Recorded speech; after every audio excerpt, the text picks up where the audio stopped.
Good morning વિદ્યાર્થી મિત્રો, કેમ છો? મજામાં હોય તો ચાલો ત્યારે ભણવાનું ચાલુ કરીએ.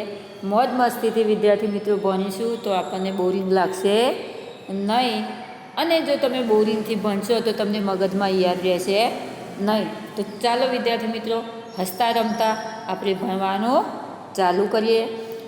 આપણે એસએસમાં ધોરણ 7 એસએસ ચેપ્ટર 13 સંસાધનોનું જતન અને સંરક્ષણ. હવે સંસાધન કોને કહેવાય વિદ્યાર્થી મિત્રો?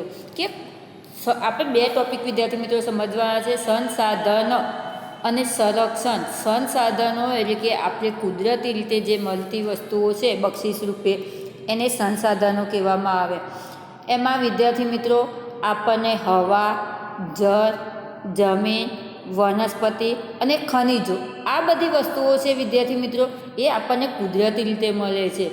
હવે હવાને આપણે બનાવીએ છીએ, અને જો હવા ન હોય તો આપણે જીવી શકીએ નહીં.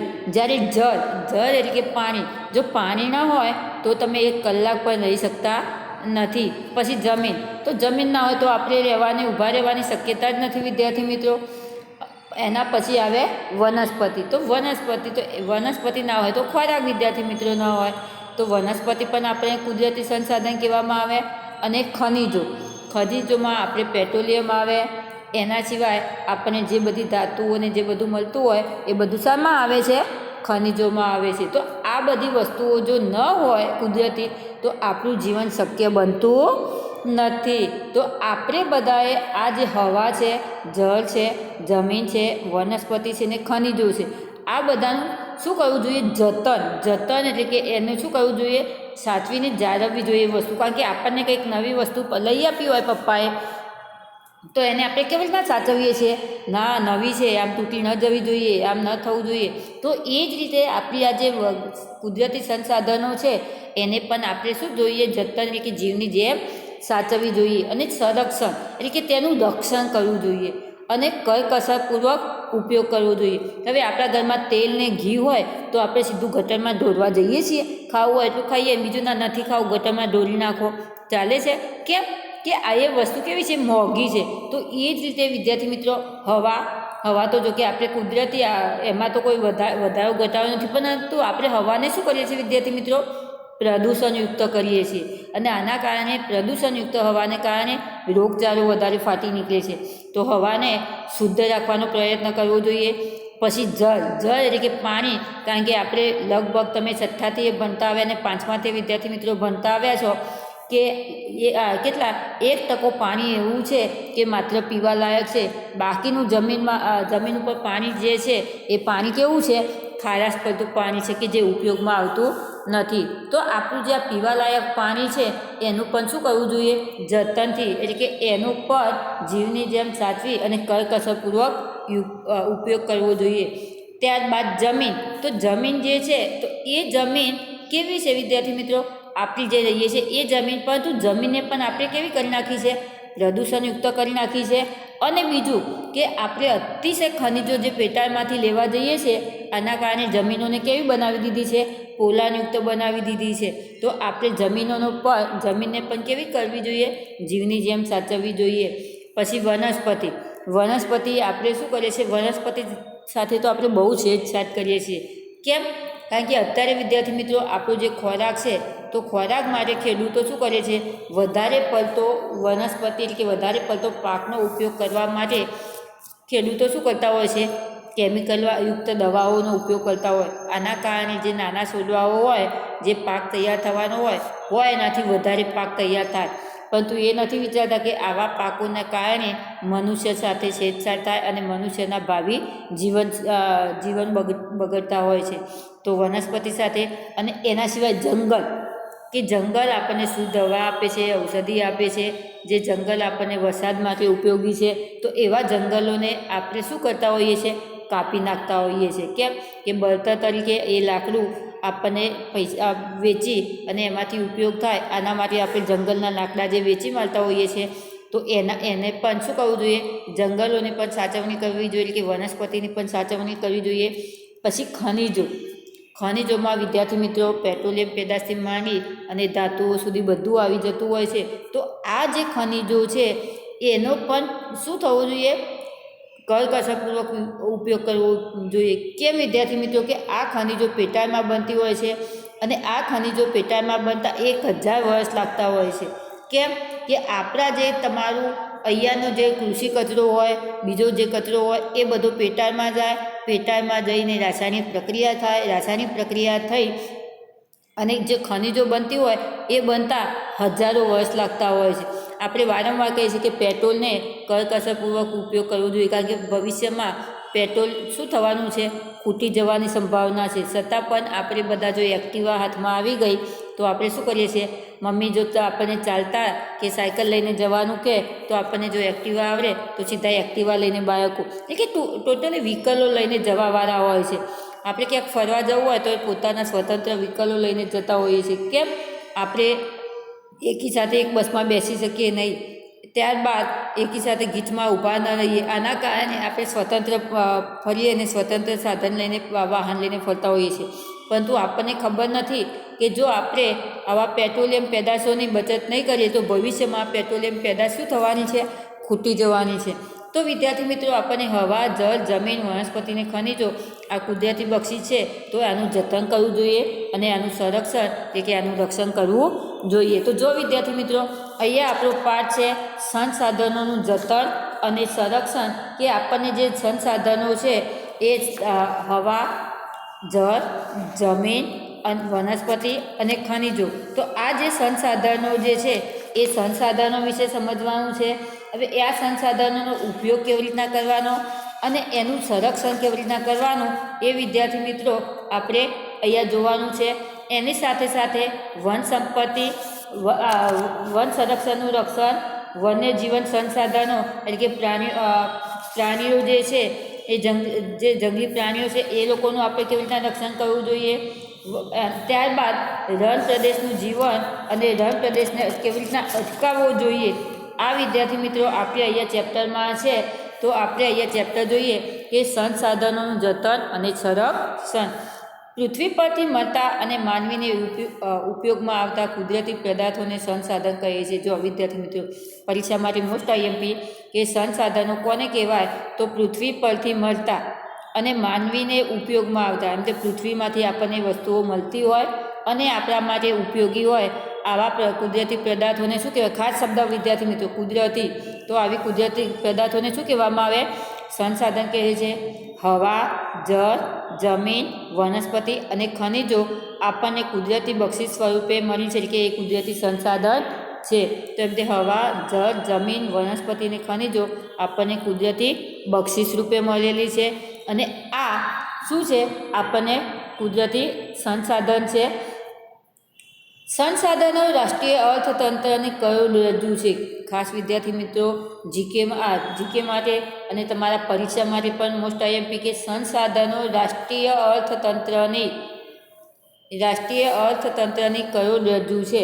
તો શું કહેવાય? કેમ રાષ્ટ્રીય અર્થતંત્રની?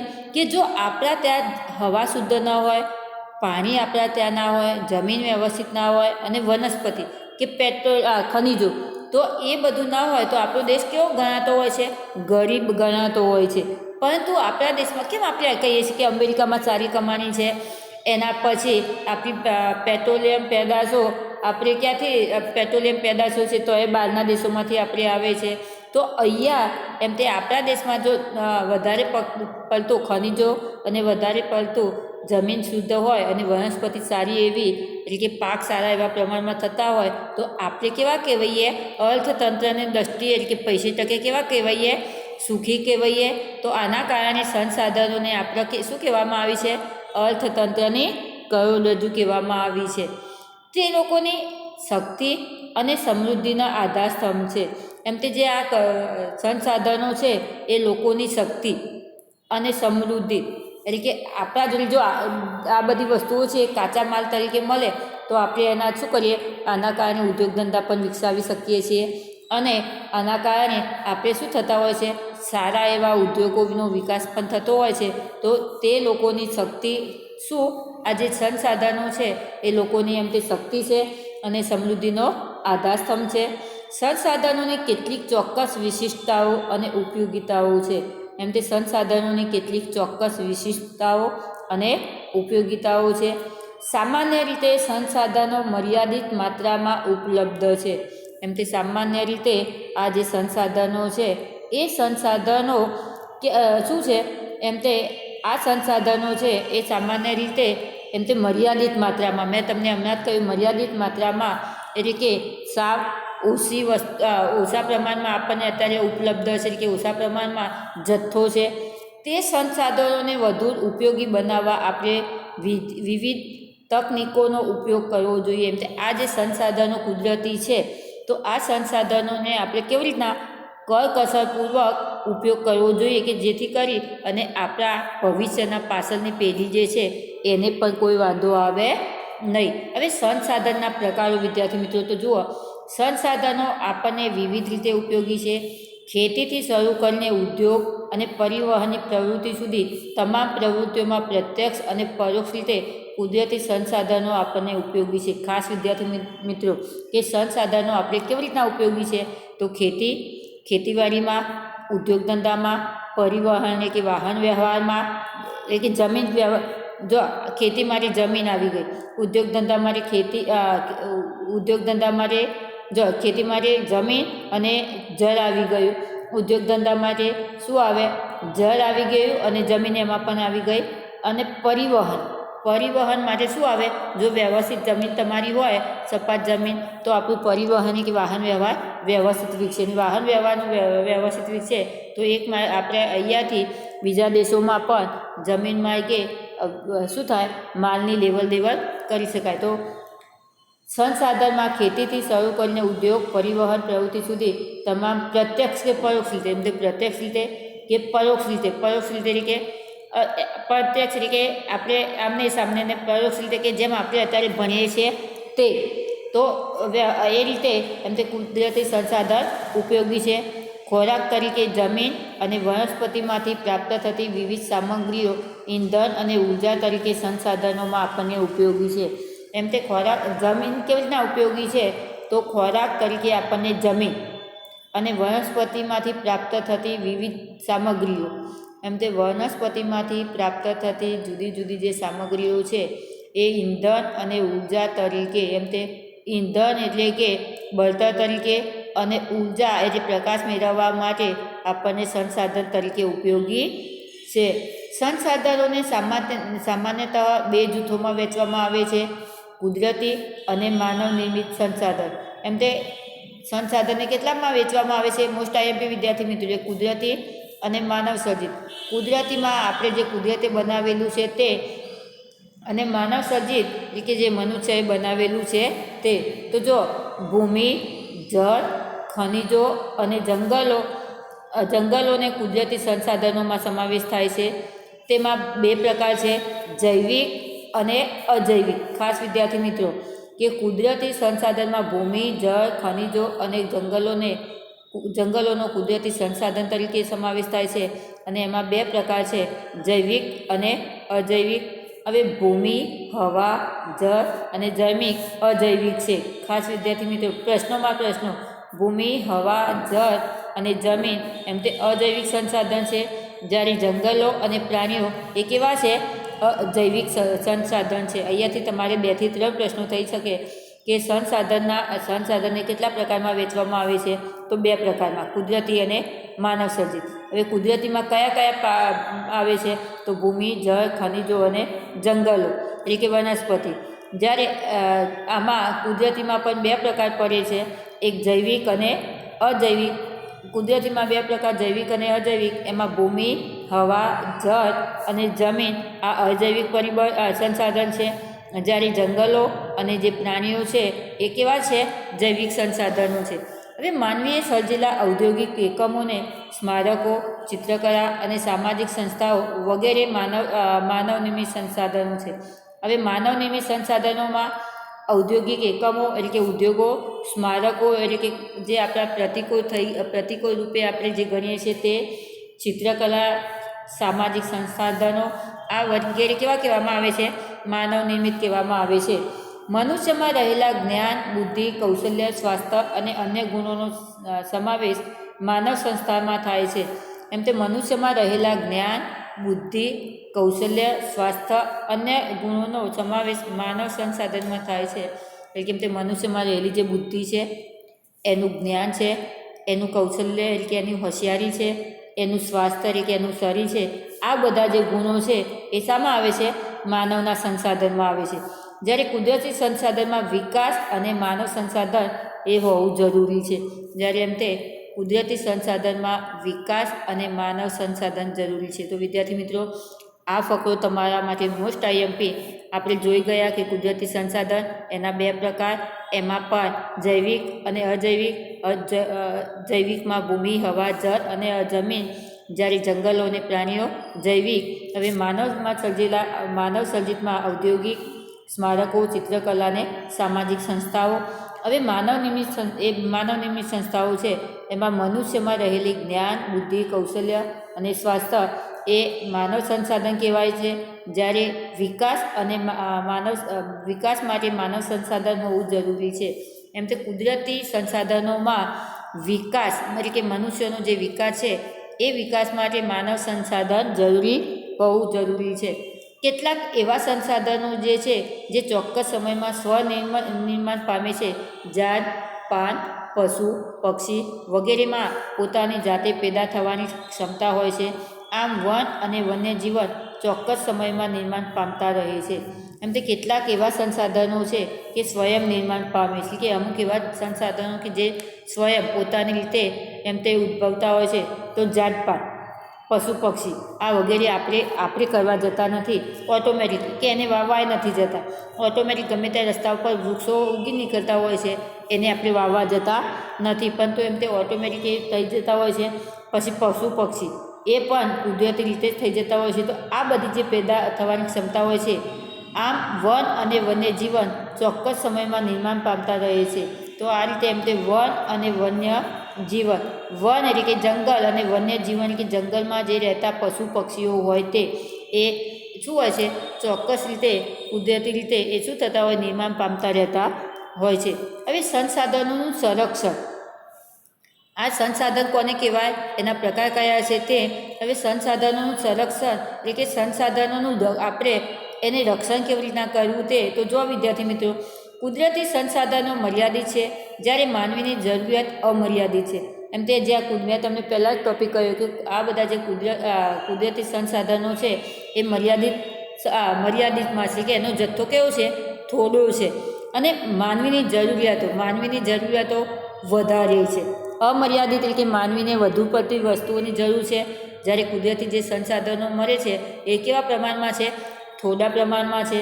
છેલ્લા કેટલાય વર્ષોથી તકનીકી ક્ષેત્રે થયેલા અસાધારણ વિકાસ અને વસ્તી વિસ્ફોટથી સંસાધનોનો ઉપયોગ ખૂબ જ વધી ગયો છે. એમ તે ટૂંકમાં કેટલાય વર્ષોથી એમ તે તકનીકી એટલે કે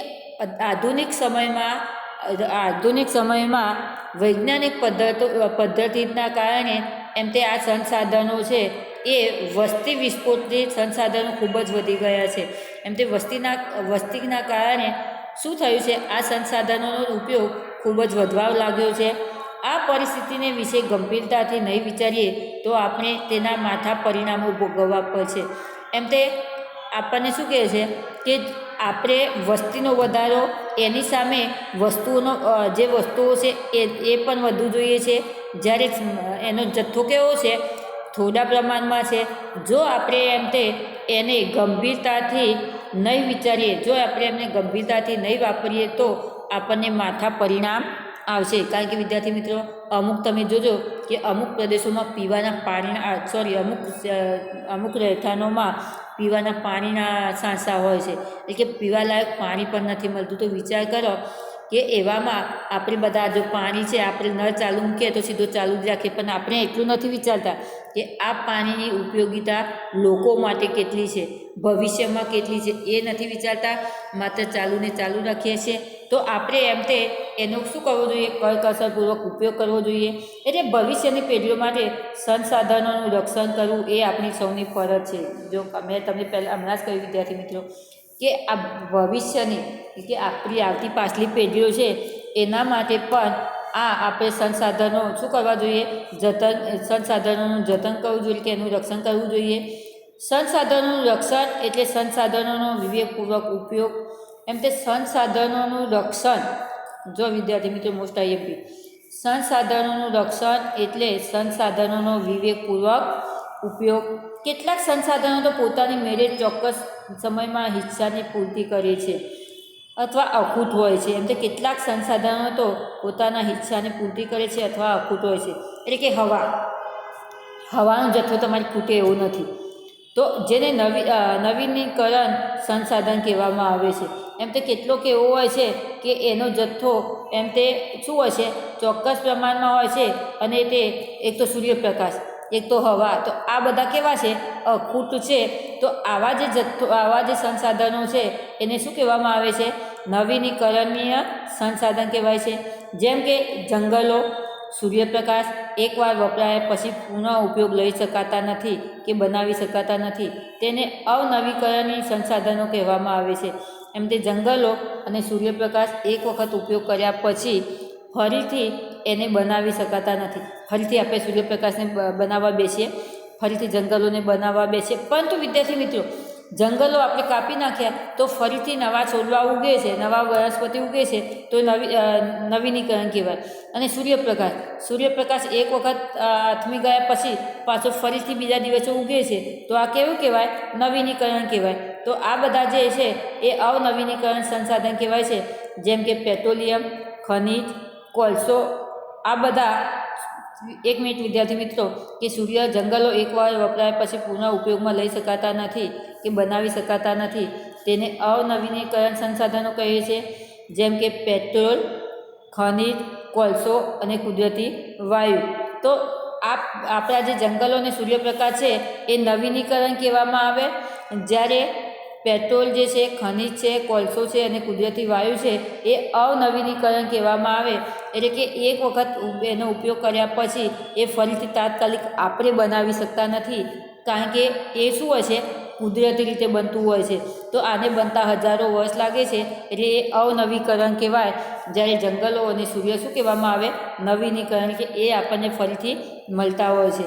હવે સંસાધનોમાં ભૂમિ સંસાધન, જંગલ સંસાધન, પ્રાણી વન્ય સંસાધન, જળ સંસાધન, કૃષિ સંસાધન અને ખનિજ સંસાધન. તો આ બધા જે છે એ આપણે આપણા બુકમાં જોવાના છે, એક ટોપિક, કે ભૂમિ સંસાધન, જંગલ સંસાધન, પ્રાણી એટલે વન્યજીવ સંસાધન, જળ સંસાધન, કૃષિ સંસાધન અને ખનિજ સંસાધન. તો આ બધાનો આપણી બુકમાંથી ટોપિક એકના એ સંસાધનો આપણને ઉપયોગી કેવી રીતના છે, એને આપણે સંરક્ષણ કેવી રીતના કરવું, એ ટોપિકો આપણે અહીંયા જોવાના છે. તો જુઓ, આ ઉપરાંત માનવી પણ સ્વયં એક સંસાધન છે.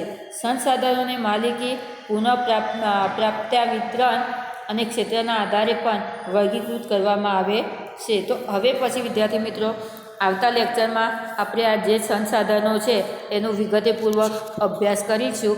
ધન્યવાદ.